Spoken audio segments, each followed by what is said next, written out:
प्रकरण तीसरा, नया वर्ष। बोलपुर के शांति निकेतन आश्रम में पठित।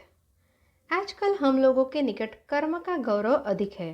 हाथ के पास हो या दूर हो, दिन में हो या रात को हो, काम करना ही होगा।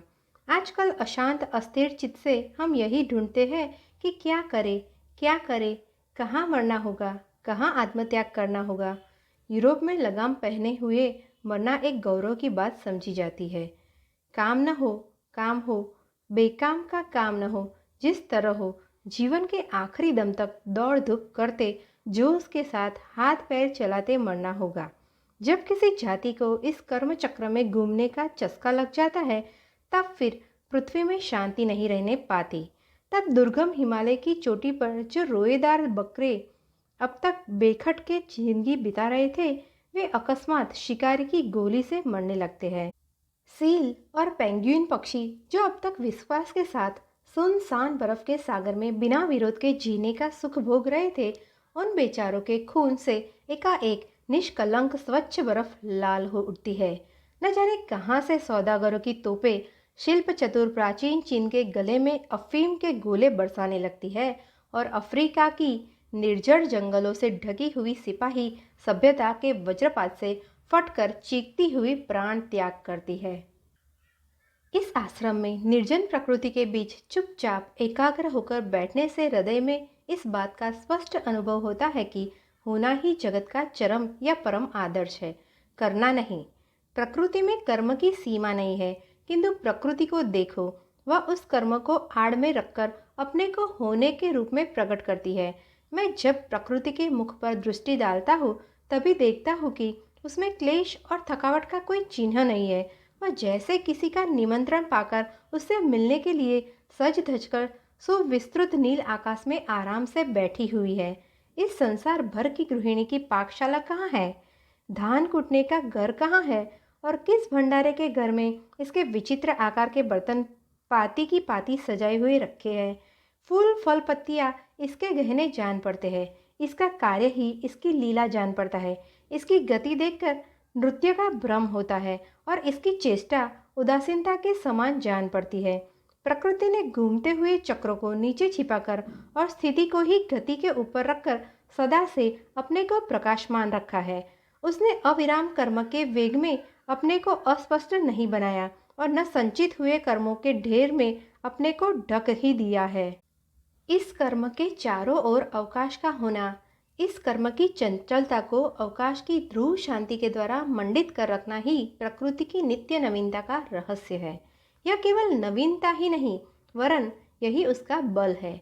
भारतवर्ष ने उस प्रकृति के प्रातःकालीन अरुणवर्ण आकाश से, सूखे और धूसर मैदानों से, चमकती हुई किरणों की जटाओं से मंडित विराट मध्याह्न से और उसकी कसौटी सरीखी अंधियारी सन्नाटे की रात से यह उदार शांति, यह विशाल निस्तब्धता अपने हृदय के भीतर प्राप्त की है। भारतवर्ष कर्म का किंकर नहीं है। सब जातियों का स्वाभाविक आदर्श एक नहीं है। इसके लिए मेरी समझ में क्षोभ होना या पछताना बेकार और बेमतलब है। भारतवर्ष ने मनुष्य का उल्लंघन करके कर्म को बड़ा नहीं बनाया। फल कामना रहित कर्म की महिमा बखानकर उसने वास्तव में कर्म को संयत ही कर लिया है। फल की कामना उड़ा देना मानो कर्म रूपी नाग के जहरीले दांत उखाड़ डालना है। इस उपाय से मनुष्य कर्म के ऊपर भी अपने को सजग सचेत करने का अवकाश पाता है, अर्थात कर्म के नशे में अपनी स्थिति को भूल नहीं जाता, सोच समझकर चलता है। इसी से कहते हैं कि हमारे देश का चरम लक्ष्य होना ही है, करना तो केवल उपलक्ष्य मात्र है। विदेशों के साथ संबंध होने से भारतवर्ष की यह प्राचीन निस्तब्धता हिल उठी है, अर्थात निस्तब्ध एकाग्र भारतवर्ष चंचल हो उठा है। मेरी समझ में इससे हमारा बल नहीं बढ़ता, उल्टे हमारी शक्ति क्षीण होती जा रही है। इससे दिन दिन हमारी निष्ठा अर्थात विश्वास विचलित हो रहा है। हमारे चरित्र का संगठन नहीं होता, वह टूटता बिखरता जाता है। हमारा चित्त चंचल और हमारी चेष्टाएं व्यर्थ हो रही है। पहले भारतवर्ष की कार्यप्रणाली, काम करने का ढंग अत्यंत सहज सरल, अत्यंत शांत तथापि अत्यंत दृढ़ थी। उसमें किसी प्रकार का आडंबर या दिखावा न था। उसमें शक्ति का अनावश्यक अपव्यय नहीं होता था। सती स्त्री अनायास ही पति की चिता पर चढ़ जाती थी। सेना का सिपाही चने चबाकर समय पर उत्साह के साथ युद्ध भूमि में जाता और लड़ता था। उस समय आचार की रक्षा के लिए सब प्रकार की अड़चनें उठाना, समाज की रक्षा के लिए भारी से भारी दुख भोगना और धर्म की रक्षा के लिए प्राण तक दे देना बहुत ही सहज था। निस्तब्धता या एकाग्रता की यह अद्भुत शक्ति इस समय भी भारत में संचित है। हम लोग आप ही उसको नहीं जानते। हम इन्हें गिने शिक्षा चंचल नवयुवक इस समय भी दरिद्रता के कठिन बल को, मौन के स्थिर जोश को, निष्ठा की कठोर शांति को और वैराग्य अर्थात अनासक्ति की उदार गंभीरता को अपनी शौकीनी, अविश्वास, अनाचार और अंध अनुकरण के द्वारा इस भारतवर्ष से दूर नहीं कर सकते हैं। इस मृत्यु के भय से रहित आत्मगत शक्ति ने संयम, विश्वास और ध्यान के द्वारा भारतवर्ष को उसके मुख की कांति, सुकुमारता, अस्थि मज्जा में कठिनता, लोक व्यवहार में कोमलता और स्वधर्म की रक्षा में दृढ़ता दी है। इस शांतिमयी विशाल शक्ति का अनुभव करना होगा। एकाग्रता के आधारभूत इस भारी कठिनता को जानना होगा। भारत के भीतर छिपी हुई यह स्थिर शक्ति ही अनेक शताब्दियों से अनेक दुर्गतियों में हम लोगों की रक्षा करती आती है। याद रखो, समय पड़ने पर यह दीनहीन वेश वाली, आभूषणहीन, वाक्यहीन, निष्ठापूर्ण शक्ति ही जाग कर सारे भारतवर्ष के ऊपर अपनी अभयदायक मंगलमय बाह की छा करेगी। अंग्रेजी कोट, अंग्रेजों की दुकानों का सामान, अंग्रेज मास्टरों की किटपिट बोली, पकी पूरी पूरी नकल, यह कुछ उस समय नहीं रहेगा, किसी काम नहीं आवेगा। हम आज जिसका इतना अनादर करते हैं कि आंख उठाकर भी नहीं देखते, जिसे इस समय हम जान ही नहीं पाते, अंग्रेजी स्कूलों के झरोखे में से जिसकी सवार सिंगार से रहित झलक देख पड़ते ही हम त्योरी बदलकर मुंह फेर लेते हैं, वही सनातन महान भारतवर्ष है। वह हमारे व्याख्यानदाताओं के विलायती ढंग के ताली पीटने के ताल पर हर एक सभा में नाचता नहीं फिरता। वह हमारे नदी तट पर कड़ी धूप से भरे भारी सुनसान मैदान में केवल कौपीन पहने कुशासन पर अकेला चुपचाप बैठा है। वह प्रबल भयानक है, वह दारुण सहनशील है, वह उपवास व्रत धारण किए हुए है। उसके दुर्बल हड्डियों के ढांचे में प्राचीन तपोवन की अमृत अशोक अभय होम की अग्नि अब भी चल रही है। यदि कभी आंधी आवेगी तो आजकल का यह बड़ा आडंबर, डिंग, तालियां पीटना और झूठी बातें बनाना, जो कि हमारा अपना ही रचा हुआ है, इसे हम भारतवर्ष भर में एकमात्र सत्य और महान समझते हैं, किंतु यथार्थ में जो मुंह जोर, चंचल और गमड़े हुए पश्चिम सागर की उंगली हुई फैन की राशि है, इधर उधर उड़ जाएगा, दिखलाएगी भी न पड़ेगा। तब हम देखेंगे कि इसी अचल शक्तिधारी सन्यासी भारतवर्ष की तेज से भरी आंखें उस दुर्दीन में चमक रही है, इसकी भूरी जटाएं उस आंधी में फहरा रही है। जब आंधी के हाहाकार में अत्यंत शुद्ध उच्चार वाली अंग्रेजी की वक्रुताएं सुनाई न पड़ेगी, उस समय इस सन्यासी के वज्र कठिन दाहिने हाथ के लोहे के कड़े के साथ बजते हुए चिमटे की झनकार आंधी के शब्द के ऊपर सुनाई पड़ेगी। तब हम इस संगहीन एकांतवासी भारतवर्ष को जाने और मानेंगे। तब जो निस्तब्ध है उसकी उपेक्षा नहीं करेंगे, जो मौन है उस पर अविश्वास नहीं करेंगे, जो विदेश की बहुत सी विलास सामग्री को समझकर उसकी ओर नजर नहीं करता, उसको दरिद्र समझकर उसका अनादर नहीं करेंगे। हम हाथ जोड़कर उसके आगे बैठेंगे और चुपचाप उसके चरणों की रज सिर पर धारण कर स्थिर भाव से घर आकर विचार करेंगे। आज नवीन वर्ष में इस शून्य मैदान के बीच हम लोग भारतवर्ष का और एक भाव अपने हृदय में ग्रहण करेंगे। वह भाव और कुछ नहीं, भारतवर्ष का एकाकित्व अर्थात अकेलापन है। यह अकेलेपन का अधिकार बहुत बड़ा अधिकार है। इसे पैदा करना होता है, इसको पाना और उससे अधिक इसकी रक्षा करना कठिन है। हमारे बाप दादे यह अकेलापन भारतवर्ष को दे गए हैं। यह महाभारत और रामायण की तरह हमारी जातीय संपत्ति है। सभी देशों में देखा जाता है कि जब कोई अपरिचित विदेशी यात्री अपूर्व पहनावे के साथ आकर उपस्थित होता है, तब वहाँ के लोगों को ऐसा कौतूहल होता है कि वे पागल से हो उठते हैं। उसे घेर कर प्रश्न पर प्रश्न खोद बिनोद कर, संदेह कर, हैरान कर डालते हैं। किंतु भारत का यह नियम नहीं है। भारतवासी ऐसे अपरिचित अजनबी की ओर अत्यंत सहज भाव से देखता है, न उसको धक्का मारता है और न उसके धक्के खाता है। चीनी यात्री फाहियान और हु एन सांग जैसे आसानी के साथ आत्मीय स्वजन की तरह भारत भर में भ्रमण कर गए हैं, वैसे वे यूरोप की यात्रा कभी न कर पाते। धर्म का एका बाहर नहीं दिखाई देता। जहाँ भाषा, आकार, पहनावा, ओढ़ावा सभी भिन्न है, वहाँ कौतूहल के निठुर आक्रमण से पग पग पर बचकर चलना सर्वथा असाध्य है। किंतु भारतवर्ष की बात ही और है। वह अकेला और अपने में मग्न है। वह अपने चारों ओर एक प्रकार की चिरस्थायी निर्जनता धारण किए हुए है। यही कारण है कि कोई एकदम उसके शरीर पर आकर नहीं गिर पड़ता। अपरिचित विदेशी लोगों को उसके पास से निकल जाने के लिए काफ़ी जगह मिल जाती है।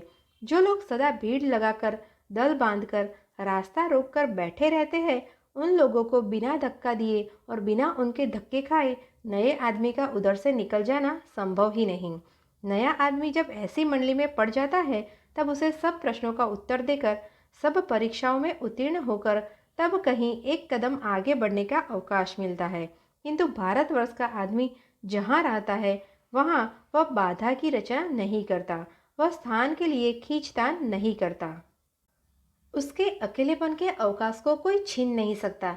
चाहे ग्रीक हो, चाहे अरबी हो और चाहे चीना, वह किसी को जंगल की तरह नहीं रोकता।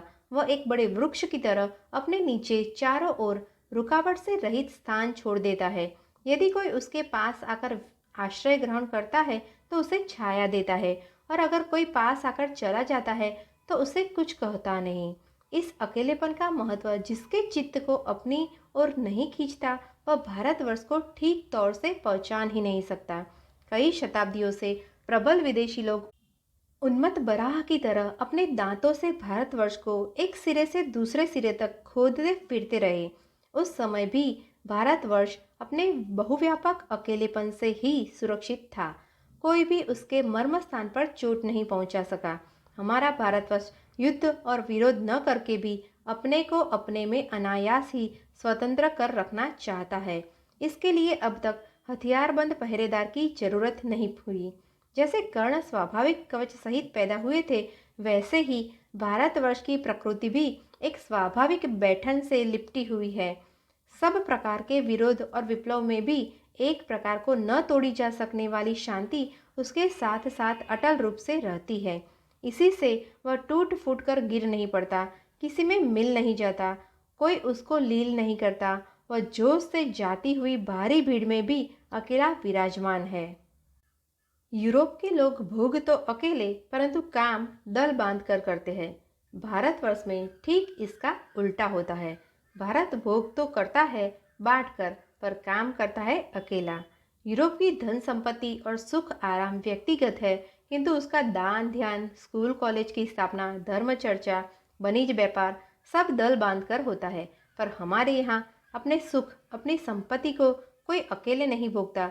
हमारे यहाँ दान ध्यान, पढ़ना पढ़ाना और कर्तव्य पालन ही अकेले किया जाता है। हमारे यहाँ के इस भाव को चेष्टा करके नष्ट करने की प्रतिज्ञा करना व्यर्थ है। ऐसी चेष्टा करने से भी कुछ विशेष फल नहीं हुआ और न आगे ही होगा। यहाँ तक कि मैं तो वाणिज्य व्यापार में भी एक जगह बड़ी भारी धुनी जमा करके उसके द्वारा छोटी छोटी शक्तियों को बलपूर्वक निष्फल कर डालने को अच्छा नहीं समझता।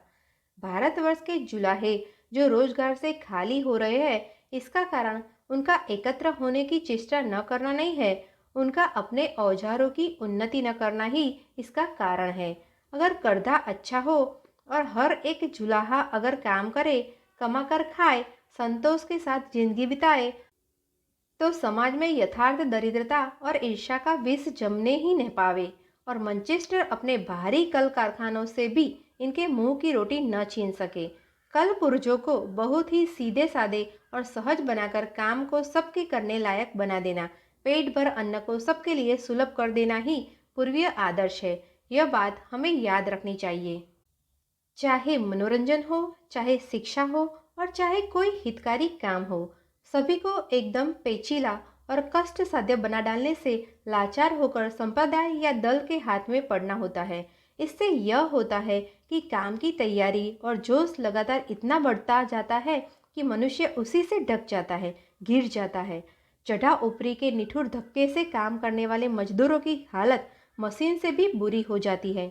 हम ऊपर से सभ्यता का बड़ा आयोजन भारी धूमधाम देखकर आश्चर्य में आ जाते हैं। उसके नीचे जो दारुण नरमेघ यज्ञ दिन रात किया जा रहा है वह छिपा ही रहता है। उसे हम नहीं देख पाते, परंतु विधाता से वह नरबलि नहीं छिप सकती। बीच बीच में सामाजिक भूकंप से उसके परिणाम की खबर मिला करती है। यूरोप में बड़ा दल छोटे दल को पीस डालता है। बड़ा रुपया छोटे रुपये को उपवास से क्षीण करके अंत को गोली की तरह निगल जाता है। काम के उद्योग को बेहद बढ़ाकर, काम को भारी बनाकर, काम को काम से भिड़ा देने में उससे जो अशांति और असंतोष का विष उबल पड़ता है, उसकी आलोचना में इस समय नहीं करना चाहता। मैं इस समय यही सोच रहा हूँ कि इन काले धुएं की सांस लेने वाले दानव सरीखे कारखानों के भीतर, बाहर और चारों ओर जिस तरह मनुष्य को धूमधाम कर हिर फिर कर रहना होता है, उससे उनका एकांत में रहने का सहज अधिकार नहीं रहता। अकेलेपन की प्रतिष्ठा नहीं रहती, न रहता है स्थान का अवकाश, न रहता है समय का अवकाश और न रहता है सोचने विचारने का अवकाश। इस प्रकार अपने मन को ही अपने पास रहने का बिल्कुल अभ्यास नहीं रहता। फल यह होता है कि काम से जरा छुट्टी पाते ही शराब पीकर, ऐश और खेल तमाशों में मस्त होकर जबरदस्ती अकेलेपन के हाथ से छुटकारा पाने की चेष्टा की जाती है। चुपचाप रहने की, निस्तब्ध भाव से रहने की, आनंद में रहने की शक्ति फिर नहीं रहती। जो लोग मेहनत मजदूरी करते हैं उनकी यह दशा है। इनके सिवा जो लोग भोग करने वाले अमीर हैं, वे भी भोग की नित नई उत्तेजना में चूर है। वे निमंत्रण, खेल, नाच, धूड़ दौड़, शिकार और सफ़र की आंधी में सूखे पत्तों की तरह चक्कर खाया करते हैं। हिंडोले में बैठा हुआ आदमी उससे चक्कर में अपने को या सारे जगत को ठीक ठीक नहीं देख पाता। उसे सब धुंधला दिखाई पड़ता है। अगर दम भर के लिए हिंडोले का घूमना थम जाता है तो वह घड़ी भर का अपने को देखना और विशाल विश्व से मिलने का लाभ उसे असह्य जान पड़ता है। यही दशा यूरोप के अमीरों की है। किंतु भारतवर्ष ने भोग के घनेपन को भाईबंधों और पास पड़ोसियों में बांटकर हल्का कर दिया है और कामकाज की पेचीली उलझन को सुलझाकर उसे आदमी आदमी में बांट दिया है। अर्थात जो जिस योग्य आदमी है उसको वह काम सौंप दिया है। ऐसा करने से यह होता है कि भोग, कामकाज और विचार करते रहने पर भी हर एक को मनुष्यत्व की चर्चा करने का यथेष्ट अवकाश बना रहता है। हमारे यहाँ का व्यापारी भी मन लगाकर कथा सुनता है और कामकाज करता है और कारीगर या मेहनत मजदूरी करने वाला भी निश्चित होकर भक्तिपूर्वक रामायण की चौपाइयाँ गाता है। यह अवकाश की अधिकता घर को, मन को और समाज को पाप की गंदी धनी भांप से बचाकर बहुत कुछ निर्मल और उज्जवल बनाए रखती और मलिनता के कूड़े को अपने शरीर के पास ही जमने, ढेर होने नहीं देती। और देशों में परस्पर की छीन झपट और रगड़ झगड़ से जो काम, क्रोध आदि शत्रुओं का दावानल जल उठता है, वह भारतवर्ष में शांत रहता है, नहीं जलता। भारतवर्ष के इस अकेले रहकर काम करने के व्रत को यदि हम में से हर एक ग्रहण करे तो इसमें कोई संदेह नहीं कि इस बार का नया वर्ष आशीर्वाद की वर्षा और कल्याण के शस्य अन्न से परिपूर्ण होगा। हम लोग यदि दल बांधने, रुपया जुटाने और संकल्प को बड़ा बनाने की बहुत दिनों तक अपेक्षा न करें और जो जहाँ है वही अपने गांव में, मोहल्ले में, मैदान में, घर में स्थिर शांत चित्त से धैर्य के साथ, संतोष के साथ पुण्य कार्य, मंगल कार्य का श्री गणेश कर दे, आडंबर के अभाव से खिन्न न होकर, दरिद्र आयोजन से संकोच न कर, देसी भाव से लज्जित न होकर, झोपड़ी में रहकर, जमीन पर बैठकर, अंगोछा पहनकर, सीधे साधे सहज भाव से काम करने में लग जाए, धर्म के साथ कर्म को और कर्म के साथ शांति को जोड़े रहे, चातक पक्षी की तरह विदेशियों की करताली ध्वनि वर्षा के लिए ऊपर की ओर गर्दन उठाए ताकते न रहे, तभी भारतवर्ष के भीतर ही सच्चे बल को पाकर बलवान बन सकेंगे। हमको याद रखना चाहिए कि हम बाहर से धक्के पा सकते हैं, बल नहीं पा सकते। अपने बल के सिवा दूसरे से बल नहीं मिल सकता। भारतवर्ष जिस जगह पर अपने बल से बलवान है, उसी स्थान को अगर हम ढूंढ ले और उस पर दखल भी कर ले तो दम भर में हमारी सारी लज्जा दूर हो जाएगी। भारत ने छोटे बड़े स्त्री पुरुष सभी को मर्यादा दी है और उस मर्यादा को उसने दूराकांक्षा के द्वारा नहीं पाया। विदेशी लोग बाहर से उस मर्यादा को नहीं देख पाते। जिस आदमी ने जिस काम के करने वाले माता पिता के यहाँ जन्म लिया है, जो काम जिसके लिए सहज और सुलभ है, उसी काम के करने में उसका गौरव है। उस काम को न करने ही में उसकी मर्यादा न रहेगी। यह मर्यादा ही मनुष्यत्व को बनाए रखने का एकमात्र उपाय है। अवस्था की विषमता अर्थात सबकी एक सी अवस्था न होना सदा पृथ्वी पर रहेगी ही, उसे कोई नहीं मिटा सकता। ऊंची अवस्था बहुत ही कम लोगों को नसीब होती है। शेष सब लोग अगर उन थोड़े से हैसियतदार या अमीर लोगों के भाग्य से अपने भाग्य का मिलान करके उससे अपनी बेइज्जती समझे तो वे अपने को दीन समझने के कारण वास्तव में छोटे हो जाते हैं। इसमें संदेह नहीं कि विलायत के मजदूर प्राणपण से काम करते हैं, किंतु उस कार्य से उनको मर्यादा नहीं मिलती। वे अपने को हीन समझने के कारण सचमुच ही हीन हो जाते हैं। इस प्रकार यूरोप के 15 आने आदमी दीनता और ईर्ष्या में पड़कर व्यर्थ की चेष्टा में डावाडोल हो रहे हैं। यही कारण है कि यूरोपियन यात्री यहाँ आकर अपने यहाँ के गरीबों और नीचे दर्जे के लोगों के हिसाब से यहाँ के गरीबों और नीचे दर्जे के लोगों की अवस्था पर विचार करता है। वह सोचता है कि यूरोप के गरीब और नीचे दर्जे के लोगों को जैसा दुख और अपमान भोगना पड़ता है, वैसा ही दुख और अपमान यहाँ के गरीब और नीचे दर्जे के लोग भी भोगते हैं। किंतु यहाँ यह बात बिल्कुल नहीं है। भारतवर्ष कर्म भेद श्रेणी भेद अच्छी तरह नियमित और निर्दिष्ट है। इस कारण यहाँ के ऊंचे दर्जे के लोग अपनी स्वतंत्रता की रक्षा के लिए नीचे दर्जे के लोगों को अपमानित करके उनको निकाल बाहर नहीं करते। ब्राह्मण का लड़का भी वयोवृद्ध चमार को काका कहता है। सीमा रेखा की सहज की रक्षा होती है। इसी से हमारे यहाँ छोटे बड़े में परस्पर जाना आना और हृदय से हृदय का संबंध बाधाहीन है। हमारे यहाँ बड़ों के बेगानेपन का बोझा छोटों की हड्डी पसली को चूर चूर नहाकर देता है। पृथ्वी में यदि छुटपन और बड़ेपन की विषमता अवश्य होने की चीज है और यदि स्वभावतः सर्वत्र सब प्रकार के छोटों की संख्या ही अधिक और बड़ों की संख्या कम है, तो स्वीकार करना होगा कि समाज के इन अधिकांश छोटे लोगों को बेइज्जती की लज्जा से बचाने का जो उपाय भारत ने निकाला है वह बहुत ही श्रेष्ठ है। यूरोप में इस प्रकार की बेइज्जती का असर इतना फैल गया है कि वहाँ की कुछ नई स्त्रियां अपने स्त्री होने को ही लज्जा की बात समझने लगती है। गर्भधारण और अपने स्वामी या बाल बच्चों की सेवा करने को भी वे लज्जा की बेइज्जती की बात समझती है। यूरोप में इस भाव का जगह ही नहीं मिलती कि मनुष्य बड़ा है, कोई खास काम बड़ा नहीं है। मनुष्यत्व को बनाए रखकर चाहे जो काम किया जाए उसमें अपमान नहीं है। गरीबी लज्जा की बात नहीं है। सेवा करना लज्जा की बात नहीं है। अपने हाथ से काम करना लज्जा की बात नहीं है। हर एक अवस्था में हर एक काम इज्जत के साथ सिर ऊंचा करके किया जा सकता है। यही कारण है कि यूरोप में जो अधिकारी है वह भी और जो अधिकारी नहीं है वह भी सभी सर्वश्रेष्ठ बनने के लिए समाज में अत्यंत असफलता, अपार व्यर्थ काम और आत्मा की हत्या करने वाले उद्योग की सृष्टि करते रहते हैं। घर में झाड़ू देना, जल भरकर लाना, मसाला पीसना और इष्ट मित्र अभ्यागत आदि सबकी सेवा और सत्कार करने के बाद अंत में आप भोजन करना, ये काम यूरोप की दृष्टि में अत्याचार और अपमान की बातें हैं। मगर हमारी दृष्टि में ये काम गुरु लक्ष्मियों स्त्रियों के उन्नत अधिकार है। इन्हीं के करने में वे पुण्य भागिनी होती है। उनको सम्मान और गौरव मिलता है।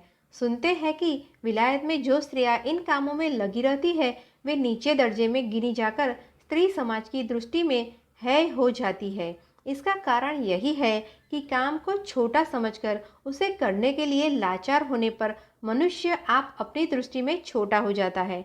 हमारे यहाँ की देवियाँ जितना ही सेवा के कामों में लगती है, तुच्छ कामों को पुण्य कार्य समझकर करती है, विशेषता रहित स्वामी को देवता मानकर उसकी भक्ति करती है, उतना ही वे शोभा, सुंदरता और पवित्रता से चमक उठती है। उनके पुण्य तेज से परास्त होकर नीचता या बेइज्जती पास भी नहीं फटकती। यूरोप कहता है कि सभी मनुष्यों को सब कुछ होने का अधिकार है। ऐसी ही धारणा समझ में मनुष्य जाति का गौरव है, लेकिन वास्तव में यह बात नहीं है। सभी को सब कुछ होने का अधिकार नहीं है। इस अत्यंत सत्य सिद्धांत को नम्रता के साथ शुरू से ही मान लेना अच्छा है। यदि इसे विनयपूर्वक मान ले तो फिर बेइज्जती की कोई बात नहीं। इस बात को और जरा खुलासा करके कहना ठीक होगा। रामदास के घर में श्यामदास का कोई अधिकार नहीं है, यह बात बिल्कुल निश्चित है। इसी कारण रामदास के घर में हुकूमत न चला सकने से श्यामदास के लिए कोई लज्जा की बात नहीं है। किंतु अगर श्यामदास के सिर पर ऐसा पागलपन सवार हो कि वह रामदास के घर में हुकूमत चलाना ही अपने लिए उचित समझे और रामदास के घर में हुकूमत चलाने की व्यर्थ चेष्टा करके बारंबार विडंबना को प्राप्त होता रहे, तो फिर उसके नित्य के अपमान और दुख की सीमा नहीं रहेगी। हमारे देश में अपने स्थान की नियत सीमा के भीतर सभी लोग अपने निश्चित अधिकार की इज्जत और शांति प्राप्त करते हैं। इसी से हमारे यहाँ छोटा बड़े को और बड़ा छोटे को मौका पाते ही निकाल बाहर करने की चेष्टा नहीं करता। यूरोप कहता है कि यह संतोष, यह जीतने की इच्छा का अभाव ही जाति की मृत्यु का कारण होता है। इसके उत्तर में हमारा निवेदन यही है कि वह यूरोपियन सभ्यता की मृत्यु का कारण अवश्य हो सकता है, किंतु हमारी सभ्यता तो उसी के आधार पर खड़ी हुई है। जो आदमी जहाज पर है उसके लिए जो नियम है वही नियम उसके लिए भी नहीं है जो कि अपने घर में है। यूरोप अगर कहे कि सब सभ्यताएं समान है और विचित्रता रहित सभ्यता का आदर्श केवल यूरोप में है, तो उसकी यह शेखी की डिंग सुनते ही झटपट अपनी धन रत्न आदि बहुमूल्य सामग्री को टूटे सूप से उठाकर घर के बाहर सड़क पर फेंक देना ठीक होगा। हम यह मानते हैं कि संतोष में दोष है, पर क्या अत्यंत आकांक्षा अर्थात बेहद हबस में दोष नहीं है? अगर यह सच है कि अधिक संतोष से जड़ता आकर काम करने की प्रवृत्ति को शिथिल कर देती है, तो यह भी न भूल जाना चाहिए कि अत्यंत आकांक्षा का जोश बढ़ जाने से भी अनेकानेक अनावश्यक और दारुण काम पैदा हो जाते हैं। अत्यंत संतोष में अगर रोग से मृत्यु होती है, तो अत्यंत आकांक्षा में आपघात मृत्यु होती है। यह बात याद रखने योग्य है कि संतोष और आकांक्षा दोनों की मात्रा बढ़ जाना विनाश का कारण है। अत्यंत इस कारण वह आलोचना छोड़कर यह स्वीकार करना ही होगा कि संतोष, संशय, शांति और क्षमा ये सभी सर्वोच्च सभ्यता के अंग है। इनमें चढ़ा ऊपरी रूपी चकमक पत्थर की रगड़ का शब्द और चिंगारियों की वर्षा नहीं है। इनमें हीरे की शीतल शांत ज्योति है। उस रगड़ के शब्द और चिंगारियों को इस स्थिर सत्य ज्योति से बढ़कर कीमती समझना कोरा जंगलीपन है। यूरोपियन सभ्यता के विश्वविद्यालय से भी यदि ऐसा जंगलीपन उत्पन्न हो तो भी वह जंगलीपन ही है। हमारी प्रकृति के एकदम एकांत कोने में जो अमर भारतवर्ष विराजमान है, उसे आज नए वर्ष के दिन में प्रणाम कर आया। मैंने देखा कि वह फल लोलुप कर्म की अनंत ताड़ना से मुक्त होकर शांति के आसन पर ध्यान मग्न अवस्था में बैठा है। वह अनंत अविराम भीड़ भाड़ की चक्की में पड़ा पिस नहीं रहा है, वह अपने अकेलेपन में ही मग्न बैठा है। वह चढ़ा ऊपरी की गहरी रगड़ और ईर्ष्या की कारिक से दूर रहकर अपनी अचल मर्यादा के घेरे में विराजमान है। इस कर्म वासना जन समूह की रगड़ जगड़ और औरों से बढ़ जाने के जोश से अलग रहने ने ही सारे भारतवर्ष को ब्रह्म के मार्ग में भय, शोक और मृत्यु से रहित परम मुक्ति के मार्ग में पहुंचाया है। यूरोप में जिसे फ्रीडम कहते हैं, वह मुक्ति इस मुक्ति के सामने बहुत ही तुच्छ है। वह मुक्ति चंचल, दुर्बल और कायर है। वह स्पर्धापूर्ण और निठुर है। यह दूसरे के बारे में अंधी है। वह धर्म को भी अपने समान नहीं समझती। वह सत्य को भी अपना दास बनाकर दूषित करना चाहती है। वह केवल दूसरों पर चोट करती रहती है और इसी कारण औरों की चोट के डर से दिन रात वर्दी चपरास और अन्य शस्त्र से दलित हुई बैठी रहती है। वह अपनी रक्षा के लिए अपने पक्ष के अधिकांश लोगों को गुलामी की बेड़ी में बांध रखती है। उसकी असंख्य सेना मनुष्यत्व से भ्रष्ट भयानक मशीन के सिवा और कुछ नहीं है। यह दानवी फ्रीडम किसी समय भारतवर्ष की तपस्या का चरम लक्ष्य नहीं थी। इसका कारण यही है कि हमारे देश के सर्वसाधारण लोग वास्तव में अन्य देश वालों की अपेक्षा स्वाधीन थे। इस समय भी, आधुनिक समय से हमें धिक्कार मिलने पर भी, यह फ्रीडम हमारे देश के लोगों की चेष्टा का चरम लक्ष्य कभी न होगा। यह फ्रीडम हमारे देश के सर्वसाधारण लोगों का चरम लक्ष्य न होगा तो कोई हानि नहीं है।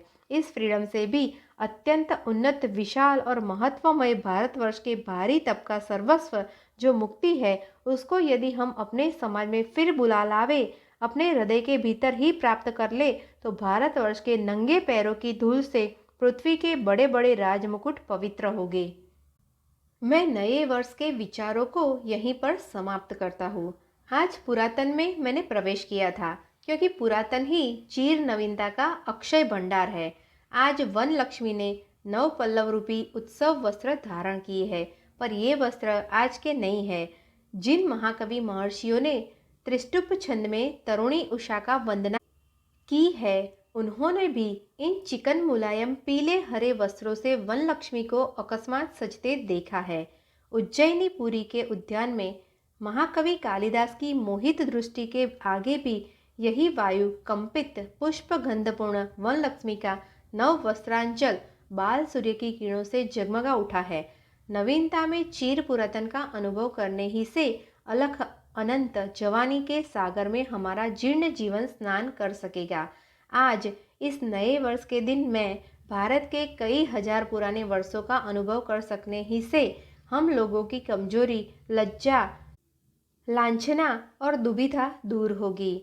दूसरों से उधार लेकर उन फूलों पत्तों से पेड़ को सजाना ठीक नहीं। वह शोभा, वह नवीनता आज है, कल जाती रहेगी। उस नवीनता की अस्थिरता और विनाश को कोई रोक नहीं सकता। हम दूसरी जगह से नवीन बल और नवीन सुंदरता उधार लेकर अपने को सजाना चाहते हैं, किंतु 2 घड़ी के बाद ही वह नीचता की माला के समान हमारे मस्तक की हंसी करावेगी। धीरे धीरे उसमें से फूल पंखड़ी झड़ पड़ेगी, केवल बंधन की रस्सी हमारे गले में रह जाएगी। विदेश का साजबाज और हाव भाव हमारे शरीर पर देखते ही देखते मलिन, शोभाहीन हो जाता है। विदेश की शिक्षा और रीति नीति हमारे मन में देखते ही देखते निर्जीव और निष्फल हो जाती है। इसका कारण केवल यही है कि उसके पीछे बहुत दिनों का इतिहास नहीं है। वह असंलग्न और असंगत है, उसकी जड़ उखड़ी हुई है। आज इस नए वर्ष के दिन हम भारतवर्ष की चीर पुरातन सामग्री से ही अपने में नवीनता प्राप्त करेंगे।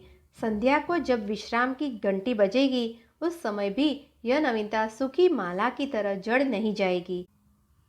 उस समय हम इस अम्लान गौरवमाला को अपने पुत्र के गले में आशीर्वाद पूर्वक डालकर उसको निर्भय चित्त और सरल सबल हृदय से विजय की राह में भेजेंगे। निश्चय जानो, जय होगी, भारतवर्ष ही की जय होगी।